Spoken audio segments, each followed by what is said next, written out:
listening to the Schmoo Show on EBC Radio 104.7. We're your hosts, Yoni and Nafi. What's up, everybody? Today we have a special guest. We have Zahara from, if you guys checked out her Facebook page already, from Ask Zahara. Yep. If you haven't, do it right now.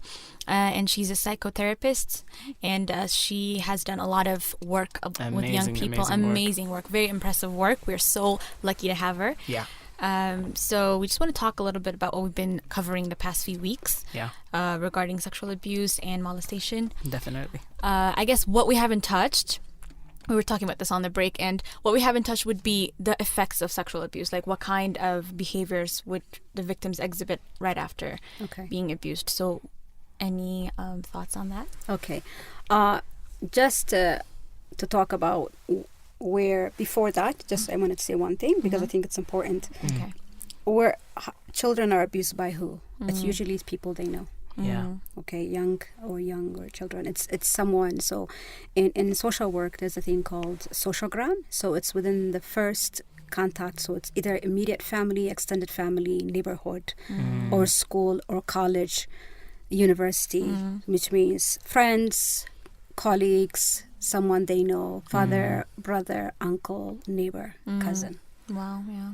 So that's important because we think that it's just somewhere from a different town come and does this. It's really children, it's someone they know. Yeah. So what are the signs? There are lots of signs. So the intense depression, nightmare, sometimes both girls and boys, if they've been abused, bedwetting behavior, fear and anxiety, substance abuse, because there's so much pain, there's so much trauma that kids tend to start drinking or smoking or doing stuff to numb the pain because it's trauma. And then something that not a lot of people talk about is hypersexuality. So what happens when I train is imagine, so we're all sexual beings. Yeah. We know that, right? So when you're born, your nerve system you're just like you need to drink water, you need to breathe, you need to pee. That's part of your body. So that's also there. So it's just a sleeping giant.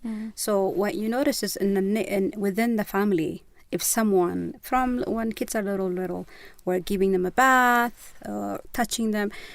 If they're touching them inappropriately, it just wakes up that nerve system. Okay, so kids, it's very common kids do very innocent, touching themselves, things like that. And you can see that as like 4 months old can just be really curious about his penis when he's giving a bath. So that's normal, right?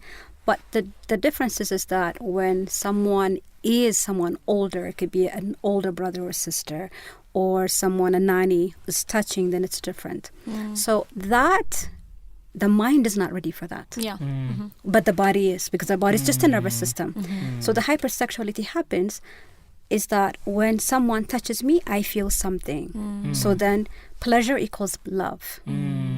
So what happens is right after, and I have witnessed this when I was working with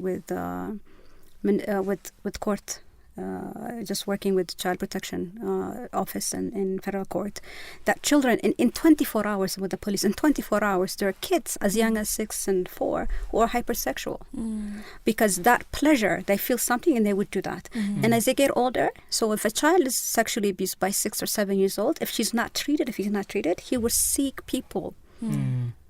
He will seek people, not because he wants to, because he remembered the pleasure. This is all body, not a lot of cognitive thinking, because do you understand? Yeah. So of course that child is then stigmatized. So we say he's fast, he's balegi, all those things.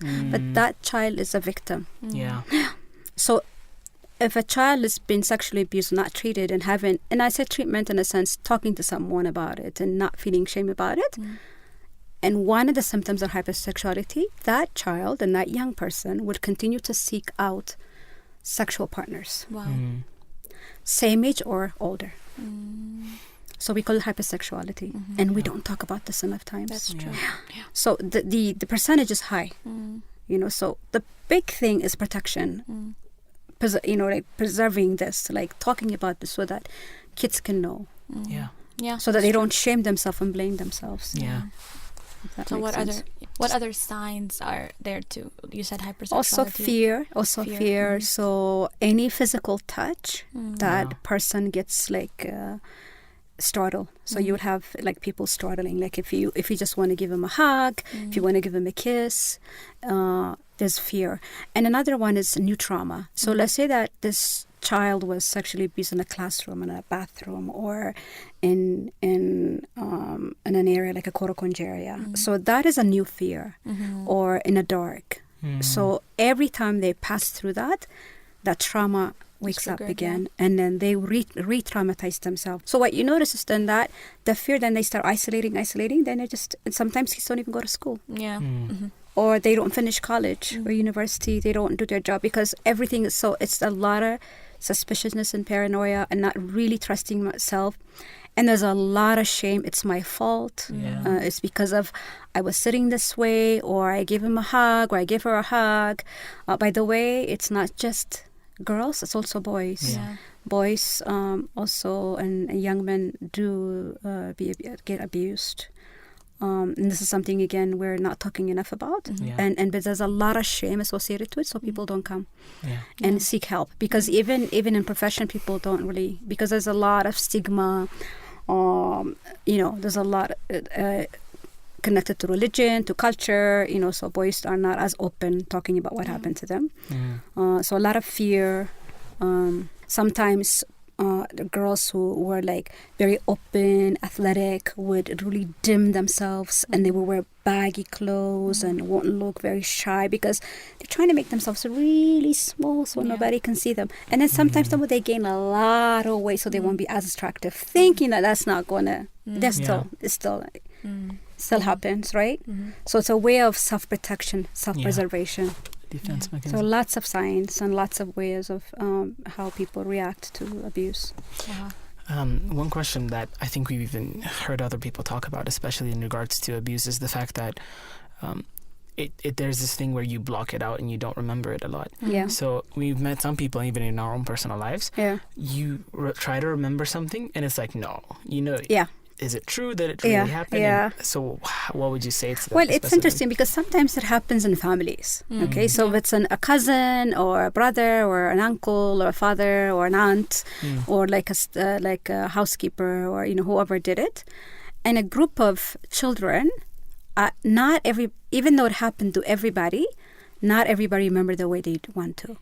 But the body is interesting, and also the brain is also interesting because it's making sure that if I need to survive, I need to detach myself. So this is dangerous later on.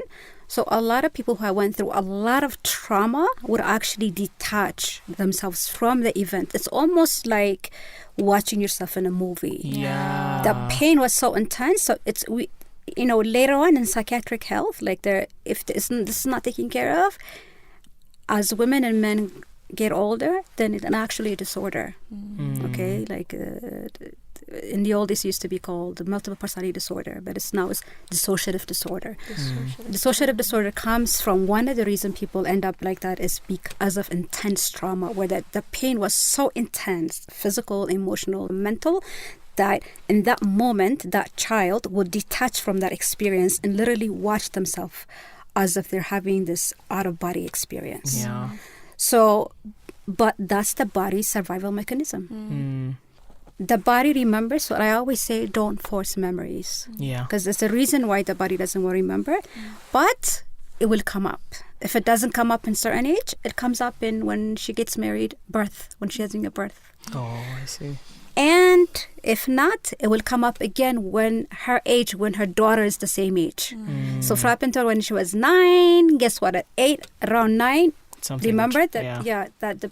It triggers, and then she will remember, and she become extremely intense, like very cautious, and then that's probably because, and she doesn't remember, she doesn't know why, but she becomes a bit very paranoid and very protective, and that's just her body doing what needs to be done, right?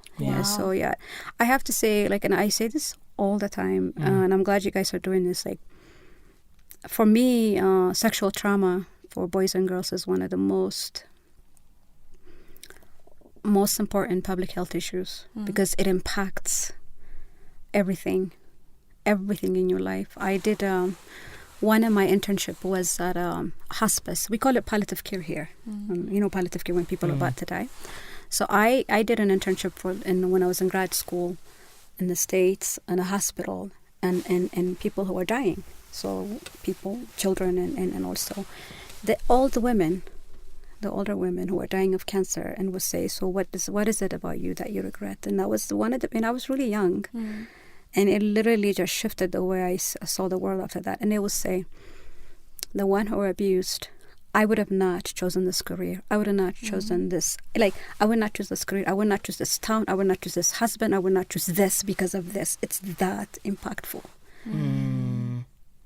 It shifts.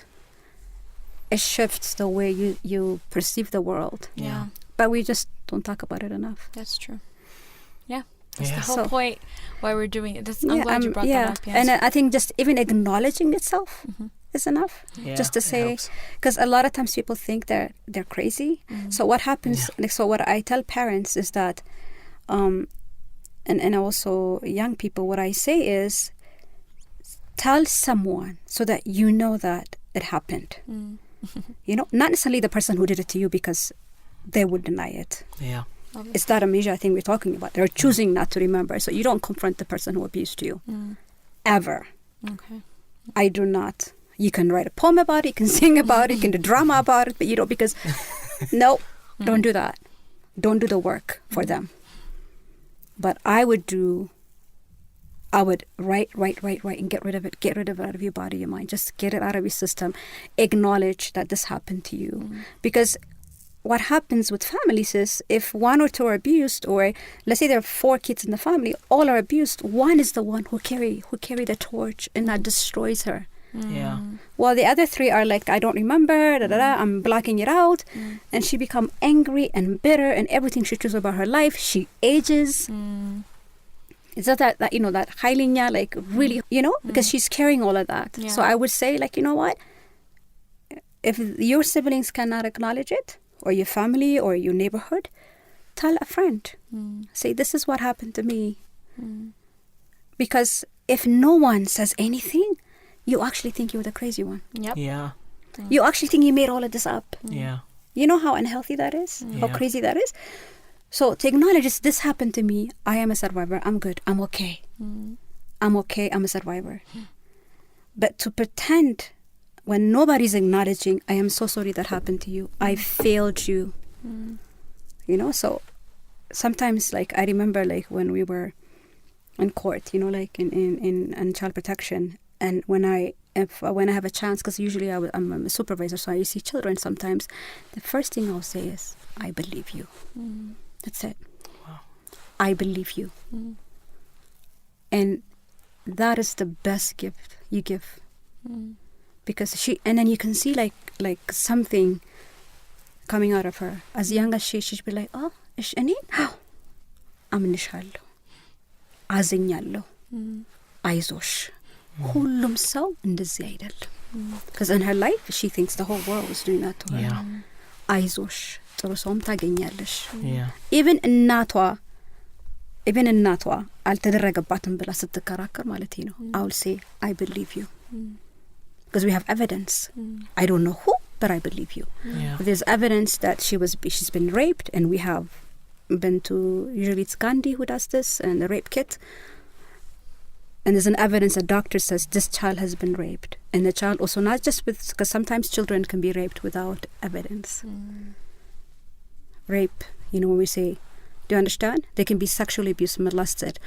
And through the work, we see, and the first thing I would do is, I believe you, and I'm really sorry. As an adult, we have failed you as a community. That goes a long way. Yeah. Wow. That's very, that's a new insight. That's really awesome. It's brilliant. And I know it's going to give a lot of people perspective as well, to acknowledge some of the things that they've been through, because it does matter, and it does But you have to be careful who you let... Who you share it with. Who you share with, because it's a very vulnerable place to be. Definitely. And then, you know, with social media, you got to be careful to put your stuff out there. Do you have especially if you're young, especially if you're young, because you haven't developed all the coping mechanisms. Can you handle people telling you you're a liar? You are a whore. You did it yourself. Can you handle that?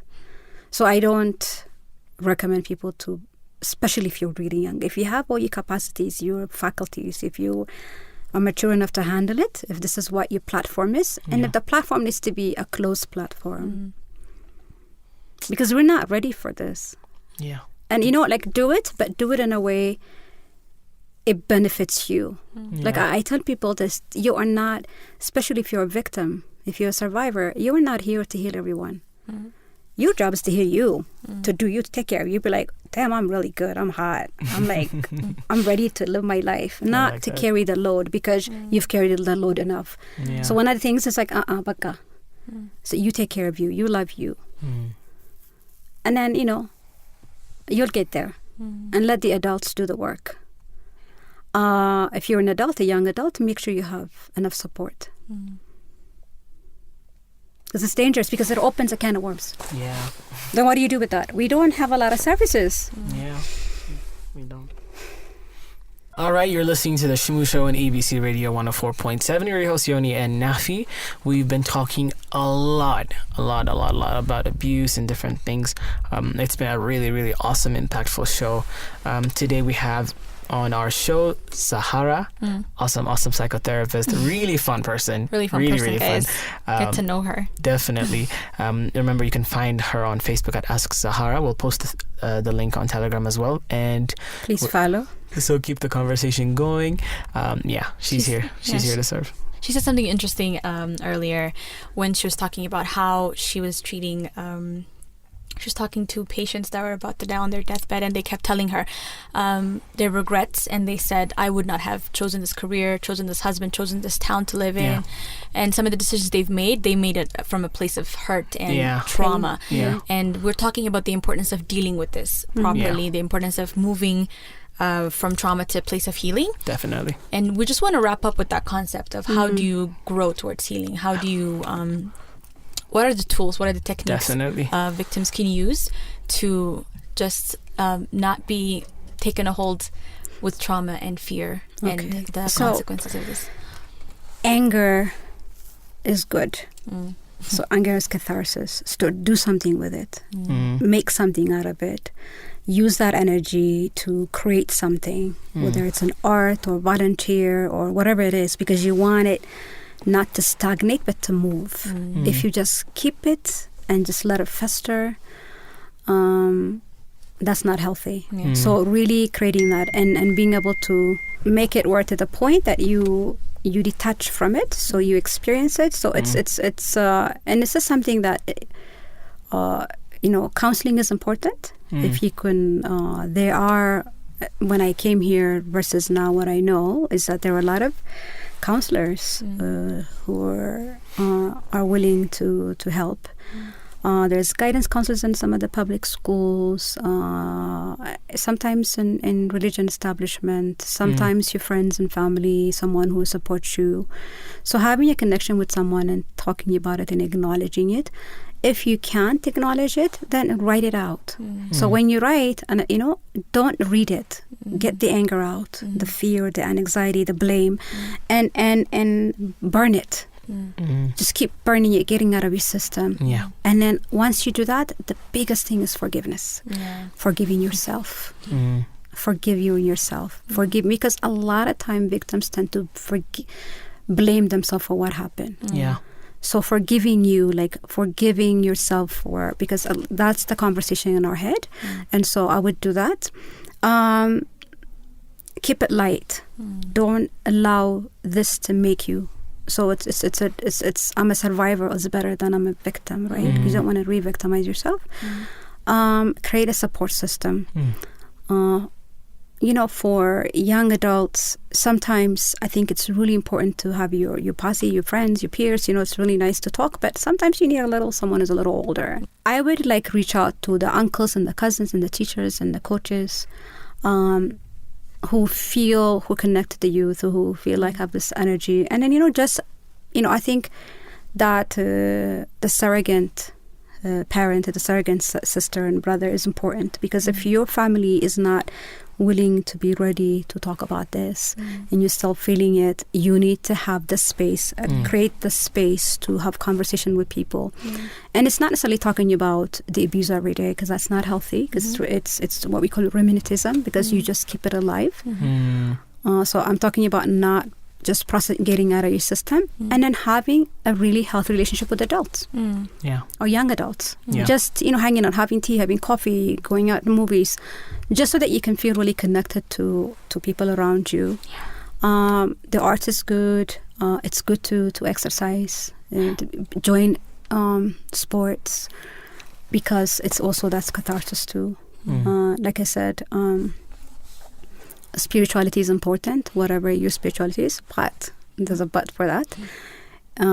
If the person who did something to you was someone within the organization, with whatever, with the dogma, then that's really hard for you. So you can still be spiritual. So, and because remember we talked about the trauma. So really, like, slowly reintroducing yourself to the world, and being hopeful. And doing a lot of reading. Do a lot of reading on surviving. There's a lot on blogs. I tell people, get on blogs.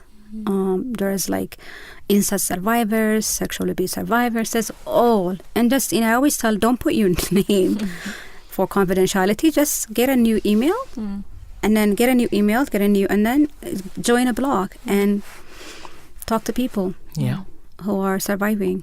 So that could be a support system if you can't find anybody in Ethiopia. Definitely. That's amazing. That's really, really good. One last question. Are there institutions or any safe space you recommend for people here? If the person went through court, through the child protection office in the police station, and if the person is starting a court process, then there are referrals through the court system in Addis Ababa, and I think also in Adama and Redwa, but I'm not sure because I haven't been in that network for a few years. So there are group homes that children can go to if they feel unsafe, but that's referral through the government, through federal. That's what they do. Like I said, there are counselors in Addis Ababa. There are a few. I can, if you don't mind, I can say that there are therapists like Hannah is amazing. That's she good. Is in somewhere in, giving shout out to Hannah. She's going to get, I don't have her phone number, but find her. You'll find her. She's somewhere in Millennium area. Yeah. And there's AHA Psychological Services. They do have women and men therapists. There's Zertuhun. You can find her from she's the one that I supervise. She's an amazing, works with a lot with child. She has an office somewhere. So like Zertuhun you can find through Supreme Court Child Protection Office. So they're like, there's Sable, who does, I don't know if she's seeing clients, but she's also great. And there's Mogas. So they're like people that like who are. And there's like the social work department, a psychologist, and so there were like 27 social workers and psychologists that I was supervising for about 4 or 5 years. They're really well trained. They're good that I've trained them like well, and it's not because of me, but there was a lot of capacity building. So some of them are out there having offices. I'm subbing, so like it's not like what it was when I came at 13 years old. There was literally very one or two, and not very, So doing that, talking to teachers, counselor, coaches, and it doesn't mean that they're maybe specialized in sexual abuse, but really talking about coping mechanism. One of the things that works with sexual trauma is what we call CBT, cognitive behavioral therapy. It's just really dealing with here and now, not necessarily the trauma, but how to build yourself up. And then there's also other therapies. So I'm talking about not necessarily that do we have a specialized child sexual abuse expert. I'm not sure, and I can't openly say that. But there are therapists you can go and talk to. It's not like before. Definitely. So just one last thing, just to put you on the spot. Yeah. Since you said all these names, can they contact you on Facebook through your page and ask you, okay, recommend somebody, I want to see a I therapist? could, I'm in the process of creating a resource. So what I can do is I need to ask, I know that AHA Psychological Services they have counselors. So I can confidently say that they're right by Ambassa, you know where Zarhunin's is? Right next to it. Yeah, right next. So they're there. And he has, Mogas is a co-owner, and he has therapists. So he pulls in therapists from Emmanuel and from different places so the people come and do therapy. So I feel, like I said, it's not about the child sexual abuse part. It's about how do I survive, right? Yeah. So like that, I'm not sure. I cannot say who's an expert in this. Yeah, but at least just having a place to go and talk. Yeah, that's and I amazing. think he charges maybe 600 birr or 400 birr per hour. So that's not bad at all. Yeah. And then if that's not the case, there are social workers and counselors in Qabalis and all. They're supposed to, in schools, reach out, in hospitals. Yeah. Yeah, so it's gotten way better than before. I'm not saying that we have all the resources in this country, but we're trying. People are trying. Yeah, and I also, you know what? Before I say this, I know if you love this work, please, we need more people in the field: social workers, counselors, and psychologists. So I would love for you to think of a career in this because it's awesome. Definitely. Any last words you want to say? I'm just very grateful to be here and would love to come back again. Definitely. Great. Obviously. Literally. Thank you for having me. Yeah, so that was really, really, really awesome. We hope you guys enjoyed this show. I know it was really resourceful. There was a lot of awesome tools that Zahara talked about. You can find these again on our Telegram channel, because we'll list it out as well. And obviously, don't forget, go follow her on Facebook, okay? Ask Zahara, Zahara. So it'll be Ask Zahara, ASK, and then Zahara. You'll find me. We just launched it this week, I think Tuesday. We've already have over 600 likes, but I want followers. Yes. Because what I'm going to do is I'm going to talk about all of this. Every week I'm going to have a theme. So last week was my first one. I just did it in between work, so like I'm kind of looking like me. So what I can say is, honestly, I want to say, like, it's really not about what I look like, what I dress. Just my thing is about message. Yeah. So I'm going to continue to do that because, on my part, it's really about prevention. I've done this for so long. Like, I'm kind of getting tired of it. Like, I really want prevention. Like, that's enough. Baka. Let us take care of each other, and definitely, before things gets really crazy. Yeah. Yeah. Yeah.